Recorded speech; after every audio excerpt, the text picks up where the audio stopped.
इस वक्त की बड़ी खबर है, सेंसेक्स 27,000 का आंकड़ा पार कर रिकॉर्ड ऊंचाई पर पहुंच गया है।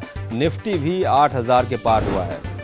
बड़ी खबर है, 27,000 के आंकड़े को पार कर चुका है सेंसेक्स और निफ्टी भी 8,000 के पार हो चुका है।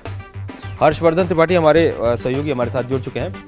हर्ष जी, 27,000 के आंकड़े को क्रॉस करना और इसको किस तरीके से देखा जा रहा है, क्योंकि प्रधानमंत्री जापान में हैं, तमाम तरह के समझौते हो रहे हैं और जापान ने अनाउंस किया है कि वो 2,10,000 करोड़ का निवेश करेगा अगले 5 सालों में। तो ये जो सेंसेक्स पे असर पड़ रहा है, ये किन किन चीज़ों का असर है?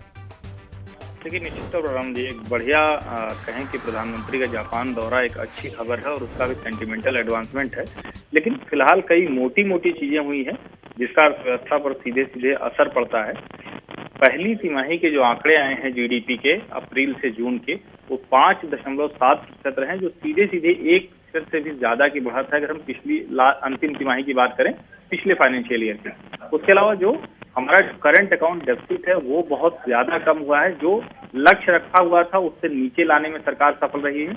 और उसके अलावा जो सबसे बड़ी चीज है कि पॉलिसी पैरालिसिस की जो एक स्थिति थी, खासकर ये कि जब हम यूपीए के समय में बात करते थे तो ये सबसे बड़ी मुश्किल होती थी कि प्रोजेक्ट का अप्रूवल कब हो रहा है और अप्रूवल के बाद क्या उसे पूरा किया जा पा रहा है। तो ज्यादातर ये देखा गया कि करीब 7 लाख करोड़ के प्रोजेक्ट वो सिर्फ और सिर्फ किसी मंजूरी, यानी कहीं पे सड़क की मंजूरी नहीं मिली, कहीं पे एनवायरमेंटल क्लियरेंस नहीं मिला, कहीं बिल्ट ऑपरेट ट्रांसफर की शर्तों का मामला आ गया, कहीं पर टोल की शर्तें किस तरह से तय होंगी वो जो पहले की शर्तें थी उसको बदल दी गई क्योंकि लागत बढ़ गई थी।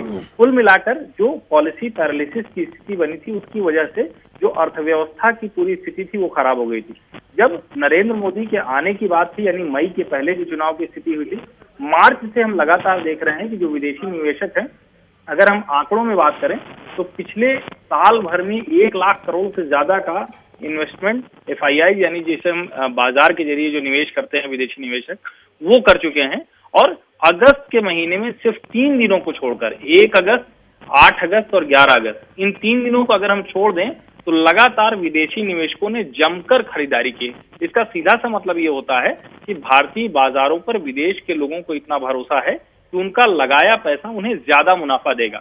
और उस पर से जीडीपी की फिर से रिकवरी, जो करंट अकाउंट डेफिसिट है उसका काबू में आना और सरकार का ये दिखना कि वो फैसले ले रही है, काम कर रही है, इस सब का असर दिख रहा है कि 27,000 के पार सेंसेक्स हो गया है। रमन जी। हर्ष जी, एक बहुत इंपॉर्टेंट बात कही है प्रधानमंत्री नरेंद्र मोदी ने जापान में कारोबारियों को संबोधित करते हुए। उनका ये कहना था कि भारत में लाल फीताशाही नहीं है, इसलिए वो बेहिचक निवेश कर सकते हैं। और मोदी जब से प्रधानमंत्री बने हैं तब से गुड गवर्नेंस की बात और जो टाइम फ्रेम में डिसीजंस को लेने की एक बात आई है, कहीं ना कहीं आप जैसा बता रहे थे, शायद उसका भी कहीं ना कहीं असर है।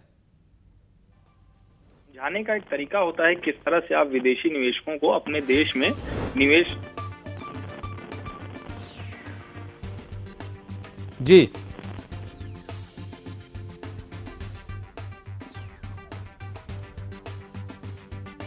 तो 27,000 के आंकड़े के पार पहुंचा सेंसेक्स और निफ्टी भी 8,000 के पार है। हर्ष जी, आपका फिलहाल बहुत बहुत धन्यवाद।